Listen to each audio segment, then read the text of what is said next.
امام مالک نے بیان کیا، ان سے شریک بن عبداللہ بن ابی نمر نے ان کو انس رضی اللہ عنہ نے بتلایا کہ ایک آدمی رسول کریم صلی اللہ علیہ وسلم کی خدمت میں حاضر ہوا اور عرض کیا کہ جانور ہلاک ہو گئے اور راستے بند ہو گئے۔ آپ نے دعا کی اور ایک ہفتے تک بارش ہوتی رہی۔ پھر ایک شخص آیا اور عرض کیا کہ بارش کی کثرت سے گھر گر گئے، راستے بند ہو گئے۔ چنانچہ آپ نے پھر کھڑے ہو کر دعا کی کہ اے اللہ، بارش ٹیلوں، پہاڑیوں، وادیوں اور باغوں میں برسا۔ دعا کے نتیجے میں بادل مدینے سے اس طرح پھٹ گئے جیسے کپڑا پھٹ کر ٹکڑے ٹکڑے ہو جاتا ہے۔ صحیح مالک نے بیان کیا، انہوں نے شریک بن عبداللہ بن ابی نمر کے واسطے سے بیان کیا، ان سے حضرت انس بن مالک رضی اللہ عنہ نے کہا کہ ایک شخص رسول اللہ صلی اللہ علیہ وسلم کی خدمت میں حاضر ہوا، عرض کی یا رسول اللہ صلی اللہ علیہ وسلم، مویشی ہلاک ہو گئے اور راستے بند ہو گئے، آپ اللہ تعالیٰ سے دعا کیجئے۔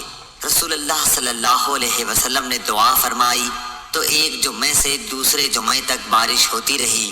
پھر دوسرے جمعے کو ایک شخص حاضر خدمت ہوا اور کہا کہ یا رسول اللہ صلی اللہ علیہ وسلم، کثرت باران سے بہت سے مکانات گر گئے، راستے بند ہو گئے اور مویشی ہلاک ہو گئے۔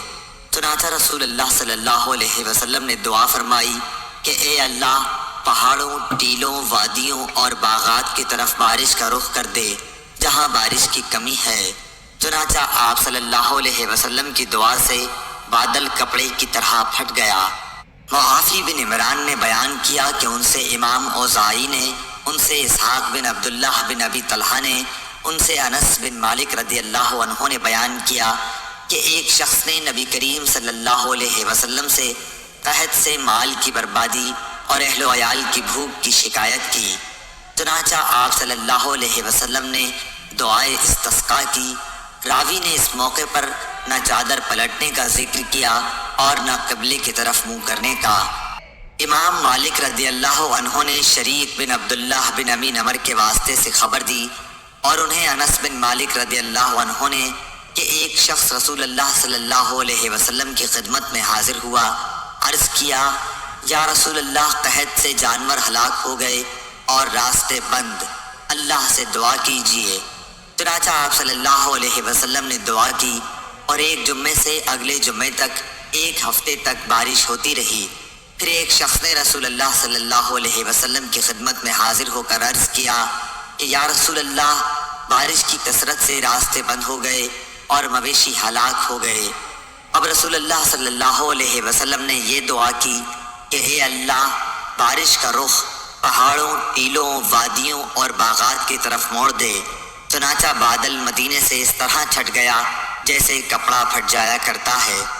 منصور اور عامش نے بیان کیا، ان سے ابو الضحیٰ نے، ان سے مسروق نے، آپ نے کہا کہ میں ابن مسعود رضی اللہ تعالیٰ عنہ کی خدمت میں حاضر تھا۔ آپ نے فرمایا کہ قریش کا اسلام سے اعراض بڑھتا گیا تو نبی کریم صلی اللہ علیہ وسلم نے ان کے حق میں بد دعا کی۔ اس بد دعا کے نتیجے میں ایسا قحط پڑا کہ کفار مرنے لگے اور مردار اور ہڈیاں کھانے لگے۔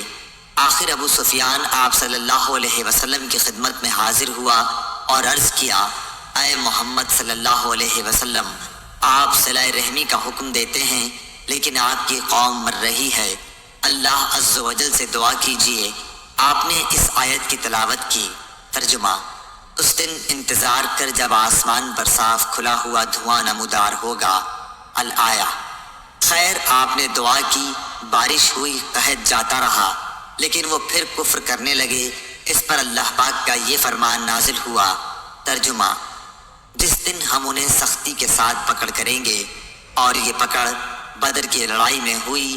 اور اسبات بن محمد نے منصور سے بیان کیا کہ رسول اللہ صلی اللہ علیہ وسلم نے دعائے استسقاء کی مدینے میں، جس کے نتیجے میں خوب بارش ہوئی کہ 7 دن تک وہ برابر جاری رہی۔ آخر لوگوں نے بارش کی زیادتی کی شکایت کی تو حضور اکرم صلی اللہ علیہ وسلم نے دعا کی کہ اے اللہ، ہمارے اطراف و جوانب میں بارش برسا، مدینے میں بارش کا سلسلہ ختم کر۔ چنانچہ بادل آسمان سے چھٹ گیا اور مدینے کے ارد گرد خوب بارش ہوئی۔